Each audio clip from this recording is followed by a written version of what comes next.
Les impératifs du droit de l'urbanisme, c'est pas que la construction, c'est aussi la préservation des espaces naturels, des sols agricoles et forestiers, l'utilisation économe de l'espace, tous ces enjeux qui sont des enjeux environnementaux. Et pour rappeler qu'on a aussi des associations qui portent des recours devant le juge administratif pour lui demander de concilier des intérêts généraux qui peuvent être un peu contradictoires. L'utilité publique de la construction de logements, par exemple, par rapport à la protection des espaces naturels. On est dans un contexte de crise climatique aujourd'hui, on est dans un contexte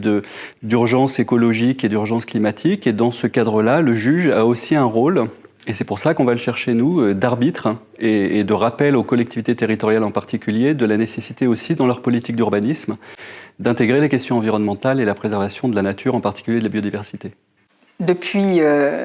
une trentaine d'années, le législateur et le pouvoir réglementaire sont intervenus à de nombreuses reprises pour édicter des dispositions concernant le contentieux de l'urbanisme qui visaient notamment à réguler l'accès aux juges dans un objectif de sécurisation de la situation des bénéficiaires d'autorisation de construire. Ce qu'on constate du point de vue du juge administratif, c'est que l'accès aux juges est resté très facile pour diverses raisons qui tiennent à ce que, d'une part, les nouvelles mesures se sont acclimatées finalement aisément, comme l'obligation de notification préalable du recours, que par ailleurs d'autres mesures en réalité n'ont fait que codifier la jurisprudence et sans rajouter de nouvelles contraintes, je pense à l'appréciation de l'intérêt pour agir, que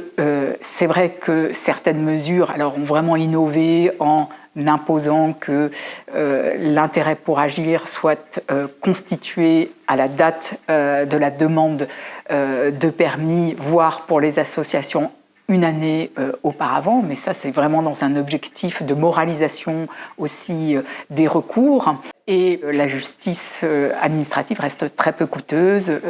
Il n'y a pas d'obligation de ministère d'avocat devant les tribunaux administratifs. Il en résulte quand même pour le juge administratif une complexité des règles contentieuses,